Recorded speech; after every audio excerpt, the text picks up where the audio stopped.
هلا وهلا، شلونكم حبايب؟ إن شاء الله كلكم بخير وصحة وعافية. اليوم إن آخر سفرة بالصيف. زين، هاي آخر رحلة نروحها على البحر بالنسبة لهالسنة إن شاء الله، لأن الجو صار بارد ومو مال راحات للبحر. لا بعد نشوف لنا غير سفرات نروح لها إذا طبعا صار عندنا وقت، لأنه راح تبلش المدارس وأكيد بعد ما نقدر نطلع براحتنا. قبل لا يعني بالصيف أكيد عطلة، فيعني كنت أقدر أطلع وقتها أروح ميلانو، أروح روما، يعني أروح مدينة مائية، أروح يعني هاي المكانات اللي واحد يقدر يروح بيها كذا يوم، يطلع سفرة عن جد يعني خارج المدينة مالته. المهم، فحبايبي جهالي كلش يحبون البحر. تشوفون الناس هنا بدت تقل من البحر، لأنه خلص صار شهر التاسع، بعد مو هالقد الناس تروح. يعني شوية الصبحية إنه الجو يكون دافي، وبعد يعني الظهر يبدي يغير الجو. بس بالصيف هنا ماكو محط رجل، زين، من الازدحام ما تقدرين تمشين. الناس تجي من كل دول العالم. الإيطالية سياحة. هاي أني طلعت من البحر، زين، نزلت للبحر تشمس الحلوة، فنزلت للبحر وسبحنا أني وأبو مريومة وميمي وحبيبي الفصعون، زين. وأبو مريومة راد يغرقني، سكتوا ما أقول لكم، يريد يخلص مني هذا الرجال، راد يغرقني، زين. بس أني سباعية ما يقدر بيا. فهذني الصبايا كان ما هامهم البرد ودا يسبحون هنا، دا يسوون رياضة كانوا، بس ما أقدر أصور هواية، عيب خطية. دا يلعبون يوغا. فاتجهنا إلى السنترو مال المدينة حتى نروح ناكل، لأن تعبنا وجعنا، والسناكات اللي جايبيها ويانا كلها خلصت، رقي وبطيخ ونساتل وبساكت أني ماخذة ويانا، وعصير وبيبسي، يعني اللي أقدر مثل ما يقول أخذه هناك وياي. هاي شغلات وشيبس وشرزات. يعني هي سفرة عبارة عن بس أكل.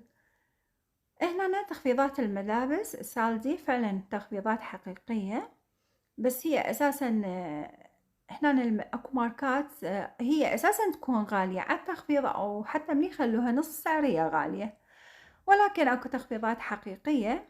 يعني جنطة تجيك ب1200 أو ب500 يورو، ومن يجون يسوون ديسكاونت عليها تصير نص السعر.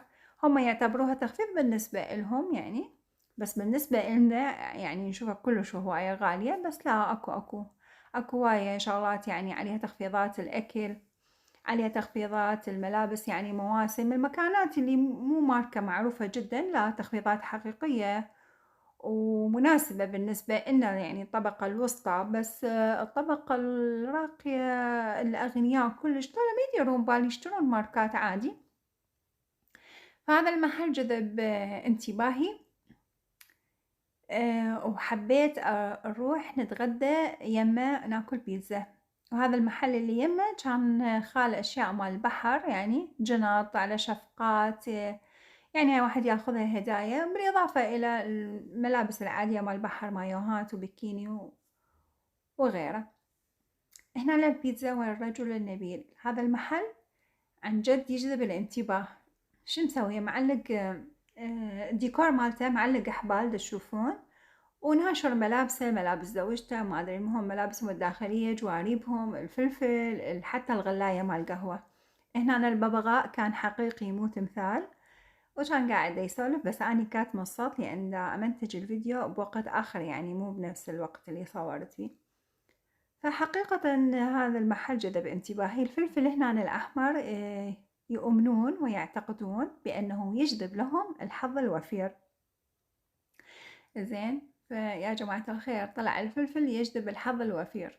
اللي ما عندها حظ تروح تجيب لها فلفل حتى يصير عندها حظ وفير. الشاقة. هو الخير فيما اختاره الله، والإنسان المحظوظ هو محظوظ، والما محظوظ الله يعينه. المهم،